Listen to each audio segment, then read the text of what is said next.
പേരാമ്പ്ര സ്വദേശി അനുവിന്റെ മരണത്തിൽ മലപ്പുറം സ്വദേശി കസ്റ്റഡിയിൽ. കൊണ്ടോട്ടി സ്വദേശി മുജീബാണ് പിടിയിലായത്. മോഷണത്തിനിടെയാണ് കൊലപാതകം. CCTV ദൃശ്യങ്ങൾ കേന്ദ്രീകരിച്ച് നടത്തിയ അന്വേഷണത്തിലാണ് പ്രതിയെ പിടികൂടിയത്. പ്രതിയുടെ ബൈക്ക് മലപ്പുറം എടവണ്ണപ്പാറയിൽ നിന്ന് കണ്ടെടുത്തു. ഈ ബൈക്ക് മോഷ്ടിച്ചതാണെന്നാണ് നിഗമനം. വിവരങ്ങളുമായി രാഹുൽ സുരേഷ് ചേരുന്നു. അതിനുമുമ്പ് ഒരു പ്രതികരണത്തിലേക്ക്. തൈറോയിഡിൻ്റെ ഓപ്പറേഷൻ വേണ്ടി വന്നു. അങ്ങോട്ടും ഇങ്ങോട്ടും പൂക്കുവരമായിരുന്നു. ഞാൻ പുറത്തായിരുന്നു. ഞാൻ വരാൻ നോക്കിയതാണ്. അവൾ പറഞ്ഞു ഏട്ടൻ കാല് സുഖമായിട്ട് വന്നാൽ മതി, ആ കോലത്തിൽ ഏട്ടനെ കാണണ്ട പറഞ്ഞു നിൽക്കുകയായിരുന്നു. ഇങ്ങനെ ഹോസ്പിറ്റലിലേക്ക് ഓനെ കാണിക്കാൻ വേണ്ടി പോകുമ്പോഴാണ് ഇങ്ങനൊരു സംഭവം പറ്റിയത്. എന്തായാലും പ്രതിക്ക് പരമാവധി ശിക്ഷ വാങ്ങിച്ചു കൊടുക്കണമെന്ന് പറയാനുള്ളൂ. ജോലി തിരക്കാരനെ എനിക്ക് വിളിക്കാൻ പറ്റിയില്ല. അന്ന് വിളിച്ചപ്പോൾ അവൾ ഇവിടെയായിരുന്നു ഉള്ളത്. വളരെ ഹാപ്പി ആയിരുന്നു അവള്. അന്നേരം മുത്തമ്മമാർ എല്ലാവരും ഇവിടെ ഉണ്ടായിരുന്നു. രാഹുൽ സുരേഷ് കോഴിക്കോടും ചെയ്യുന്നു. രാഹുൽ, അതിക്രൂരമായ ഒരു കൊലപാതകത്തിന്റെ വാർത്തയാണ് പുറത്തു വരുന്നത്. ഒരു തരി പൊന്നിനു വേണ്ടി ജീവൻ പോലും ഇല്ലാതാക്കാൻ ധൈര്യം കാണിക്കുന്ന കാടത്തം കൂടിയല്ലേ വെളിവാകുന്നത്? എന്തൊക്കെയാണ് വിവരങ്ങൾ? കൊലപാതകം എങ്ങനെയായിരുന്നു? ഈ മോഷണ ശ്രമത്തിനിടെ തന്നെയായിരുന്നു കൊലപാതകം സംഭവിച്ചത്?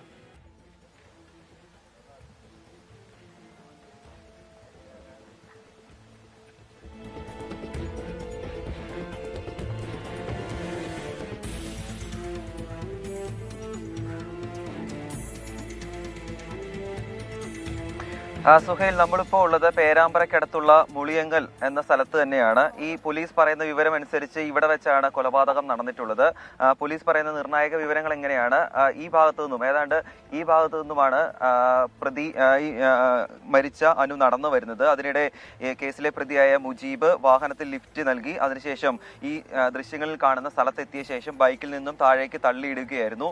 ഈ ദൃശ്യത്തിൽ കാണുന്ന ഇവിടെ വെച്ചാണ് അനുവിനെ അതിക്രൂരമായി കൊലപ്പെടുത്തുന്നത്. ഈ വെള്ളത്തിൽ മുക്കിക്കൊല്ലുകയായിരുന്നു എന്നാണ് പോലീസ് ഈ ഘട്ടത്തിൽ പറയുന്നത്. മരണം സ്ഥിരീകരിച്ച ശേഷം പ്രതി ഇവിടെ നിന്നും രക്ഷപ്പെട്ടു. തുടർന്ന് പിന്നീട് തിരിച്ചെത്തിയ ശേഷമാണ് അനുവിന്റെ ശരീരത്തുണ്ടായിരുന്ന ആഭരണങ്ങൾ ഉൾപ്പെടെ കവർന്ന ശേഷം പ്രതി സംഭവ സ്ഥലത്ത് നിന്നും രക്ഷപ്പെടുന്നത്.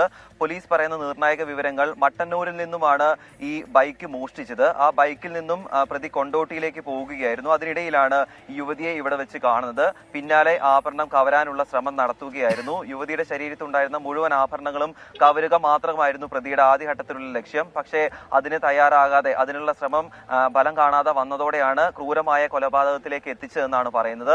ഇവിടെ നിന്നും ഏതാണ്ട് 800 മീറ്റർ അപ്പുറത്ത് നിന്നുമാണ് മൃതദേഹം കണ്ടെത്തുന്നത്. തിങ്കളാഴ്ച രാവിലെ ഏതാണ്ട് 9 മണിക്ക് ശേഷമാണ് കൊലപാതകം നടത്തുന്നത്. പിന്നീട് നാട്ടുകാരുടെ നേതൃത്വത്തിൽ യുവതിക്ക് വേണ്ടി ഈ പ്രദേശത്ത് ആകെ വലിയ രീതിയിലുള്ള അന്വേഷണം നടത്തിയിരുന്നു. പിന്നീട് ചൊവ്വാഴ്ചയാണ് 800 മീറ്റർ അപ്പുറത്ത് നിന്നും മൃതദേഹം കണ്ടെത്തുന്നത്. ഈ നാട്ടുകാർ തന്നെയാണ് മൃതദേഹം കണ്ടെത്തുന്നത്. തുടർന്ന് പോലീസിനെ വിവരം അറിയിക്കുകയായിരുന്നു. പിന്നാലെ മറ്റ് നടപടിക്രമങ്ങളിലേക്ക് കടക്കുകയായിരുന്നു. ഈ പ്രതിയുടെ പശ്ചാത്തലം പരിശോധിക്കുകയാണെങ്കിൽ 55 കേസുകളിലെ പ്രതിയാണ് കൊണ്ടോട്ടി സ്വദേശിയായ മുജീബ് എന്ന് പറയുന്നത്. അതിൽ ബലാത്സംഗം, മോഷണം ഉൾപ്പെടെയുള്ള കുറ്റങ്ങൾ ഈ പ്രതിയുടെ മേൽ വിവിധ പോലീസ് സ്റ്റേഷനുകളിൽ ഇപ്പോഴും നിലനിൽക്കുന്നു എന്നതാണ് അതിൽ ഏറ്റവും പ്രധാനപ്പെട്ട കാര്യം. ഈ അനുവിൽ നിന്നും കവർന്ന ആഭരണങ്ങൾ പ്രതി വിൽപ്പന നടത്താൻ ശ്രമിച്ചിരുന്നു. അത് പോലീസ് തടഞ്ഞിട്ടുണ്ട്. ഈ ആഭരണങ്ങൾ കണ്ടെത്താനുള്ള അവസാനവട്ട ശ്രമത്തിലാണ് പോലീസ് ഇപ്പോൾ ഉള്ളത്. പ്രതി നിലവിലുള്ളത് പേരാമ്പ്ര പോലീസ് സ്റ്റേഷനിലേക്കാണ്. ഈ തെളിവെടുപ്പിനായി ഇവിടേക്ക് പ്രതിയെ എത്തിക്കുമെന്ന് പറഞ്ഞ് ഈ നാട്ടിലുള്ള ആളുകളെല്ലാം തന്നെ ഇവിടേക്ക് എത്തിയിട്ടുണ്ട്. ഈ നാട്ടുകാർ പറയുന്ന പ്രധാനപ്പെട്ട കാര്യം, വളരെ സമാധാന അന്തരീക്ഷമുള്ള ഒരു സ്ഥലമാണ്. അവിടെയാണ് ഇത്തരത്തിൽ അതിക്രൂരമായ കൊലപാതകം നടന്നിട്ടുള്ളത് എന്നാണ് പറയുന്നത്. ഈ നാട്ടുകാരുടെ ചില പ്രതികരണങ്ങളിലേക്ക് പോവുകയാണെങ്കിൽ, ചേട്ടാ, എന്താണ് നമുക്ക് ഇതുമായി ബന്ധപ്പെട്ട് നിങ്ങൾക്കൊക്കെ പറയാനുള്ളത്? ഇവിടെയാണെന്ന് വെച്ചാൽ ഇവിടെ സമാധാനമുള്ള സ്ഥലത്താണ്. ചാട് പഞ്ചായത്ത് എന്ന് പറഞ്ഞാൽ മൊത്തത്തിൽ ഞങ്ങളെ അറിവിൽ ആദ്യമായിട്ടാണ് ഇങ്ങനത്തെ ഒരു സംഭവം വരുന്നത്. ആരായാലും ശക്തമായ നടപടി എടുക്കണമെന്നാണ് നമുക്ക് പറയാനുള്ളത്. പ്രതി എന്ന് പറയുന്നത് സനു രാവിലെ 9:30-ക്കാണ് പിന്നെ വീട്ടിൽ നിന്ന് ഇറങ്ങുന്നത്. ഭർത്താവിനെ മെഡിക്കൽ കോളേജ് കാണിക്കാൻ വേണ്ടിയിട്ട് വരുന്ന വഴിയിൽ നിന്ന് ഈ മുജീബ് റഹ്മാൻ എന്ന് പറഞ്ഞ ആള് സൈക്കിൾ മുക്കേറ്റുകയും അങ്ങനെ ഇവിടെ ഈ പാലത്തിന്റെ അടിയിലേക്ക്. നിങ്ങളൊക്കെ വലിയ രീതിയിലുള്ള അന്വേഷണം ഇവിടെ നടത്തിയിരുന്നു ചേട്ടാ? ഞാളുണ്ട്. ഞങ്ങൾക്ക് ഇപ്പം പ്രശ്നം എന്താ വെച്ചാൽ അവനൊന്ന് കിട്ടണ്ടില്ല. ഞങ്ങൾക്ക് അതാണ് ഞങ്ങൾക്ക് പ്രശ്നം. ഞങ്ങൾക്കൊന്നും അവനെ കിട്ടണം. ഇവനെ ശിക്ഷിക്കേ പറ്റൂ. എന്നുവെച്ചാൽ ഇത്രയും ഇത് ചെയ്ത ആള് ഇത്രയും വീണ്ടും വീണ്ടും ആവർത്തിക്കുന്നത് നമ്മുടെ ഈ ശിക്ഷ ഇല്ലാത്തതുകൊണ്ടാണ്. നമ്മുടെ നാട്ടിൽ ഒരു ശിക്ഷയില്ല. എല്ലാം ഇങ്ങനെ കണ്ടുപിടിക്കും, പെട്ടെന്ന് കണ്ടുപിടിക്കും. ചെയ്ത ആളെ പെട്ടെന്ന് കണ്ടുപിടിക്കുകയും അതുപോലെ തന്നെ ഇയാളെ പെട്ടെന്ന് വിടുകയും ചെയ്യും. പിന്നെ വീണ്ടും അങ്ങനത്തെ ഒരു മാറ്റിയെടുക്കണം. അതാണ് നമ്മൾ ചെയ്യേണ്ടത് നാട്ടില്. ഇത്രേ എനിക്ക് പറയാനുള്ളൂ. ആളുകളെല്ലാം തന്നെ വളരെ പ്രകോപിതരാണ്. പ്രതിയെ ഇന്ന് തന്നെ തെളിവെടുപ്പിന് എത്തിക്കുമെന്ന കാര്യത്തിൽ ഒരു വ്യക്തത വന്നിട്ടില്ല. പോലീസുമായി ബന്ധപ്പെടുമ്പോൾ ഇന്ന് വൈകിട്ടോട് കൂടി ഇവിടേക്ക് എത്തിക്കുമെന്ന ചില വിവരങ്ങൾ കൂടി പുറത്തു വരുന്നുണ്ട്. ഇവിടെ നിർണായകമായത് CCTV ദൃശ്യങ്ങളാണ്.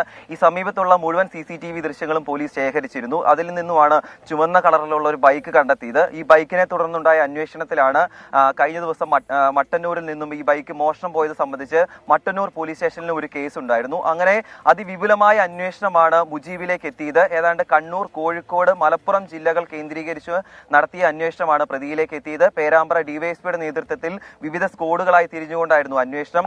അല്പം മുമ്പ് അനുവിന്റെ കുടുംബവുമായി നമ്മൾ സംസാരിച്ചിരുന്നു. പ്രതിക്ക് പരമാവധി ശിക്ഷ ഉറപ്പാക്കാൻ വേണ്ട നടപടി സർക്കാരിന്റെ അല്ലെങ്കിൽ പോലീസിന്റെ ഭാഗത്തു നിന്നും ഉണ്ടാകണമെന്നാണ് കുടുംബം എന്തായാലും ഈ ഘട്ടത്തിൽ പറയുന്നത്. കുടുംബത്തിന്റെ അവസ്ഥയും വളരെ ദയനീയമാണ്. അനു ആയിരുന്നു ഏക അത്താണി എന്ന് പറയുന്നത്. അനു ജോലി ചെയ്ത് സമ്പാദിക്കുന്ന പൈസയൊക്കെ ഉപയോഗിച്ചായിരുന്നു ഈ കുടുംബം മുന്നോട്ട് പോയിക്കൊണ്ടിരുന്നത്. എന്താണെങ്കിലും നാട്ടിൽ ജനങ്ങളെല്ലാം തന്നെ വളരെ പ്രകോപിതരാണ്. എന്താണെങ്കിലും പ്രതിയെ ഇന്ന് എത്തിക്കുമോ എന്നതാണ് ഇനി കണ്ടറിയേണ്ടത്. അതോടൊപ്പം തന്നെ ഈ പ്രതി ഇവിടെ എങ്ങനെ എത്തി എന്നത് സംബന്ധിച്ച് ഇതുവരെ വ്യക്തത വന്നിട്ടില്ല. മട്ടന്നൂരിൽ നിന്നുമാണ് ബൈക്ക് മോഷ്ടിക്കുന്നത്. പ്രതിക്ക് പോകേണ്ടത് കൊണ്ടോട്ടിയിലേക്കാണ്. ഇതൊരു ഗ്രാമപ്രദേശമാണ്. ഇവിടേക്ക് എങ്ങനെ പ്രതി എത്തിയത് എന്ന് സംബന്ധിച്ച് ഒരു അന്വേഷണം നടന്നുകൊണ്ടിരിക്കുകയാണ്. ഇതിനെല്ലാം തന്നെ ഒരു ഉത്തരം ഇന്ന് വൈകിട്ട് 4 മണിക്ക് പേരാമ്പ്ര ഡിവൈഎസ്പി പ്രസ് മീറ്റ് വിളിച്ചിട്ടുണ്ട്. മാധ്യമങ്ങളെ കണ്ട് വിശദമായി ഈ സംഭവങ്ങൾ വിവരിക്കുമെന്നാണ് പോലീസ് അറിയിച്ചിട്ടുള്ളത്. ആ പ്രസ് മീറ്റിൽ ഇനി കൂടുതൽ വ്യക്തത ഈ സംഭവവുമായി ബന്ധപ്പെട്ട് പുറത്തു വരുമെന്നാണ്. 55 കേസുകളിൽ പ്രതിയാണ് മുജീബ്. വീണ്ടും ഈ കേസുകളിലൊക്കെ ജാമ്യമെടുത്ത് പുറത്തിറങ്ങി മോഷണശ്രമത്തിന്റെ ഒരു കൊലപാതകം നടത്താൻ അയാളെ പ്രാപ്തനാക്കുന്നുണ്ടെങ്കിൽ ഇവിടുത്തെ നിയമവ്യവസ്ഥയ്ക്ക് ശക്തി കുറവാണെന്ന കാര്യം നമ്മൾ സമ്മതിച്ചേ മതിയാകും.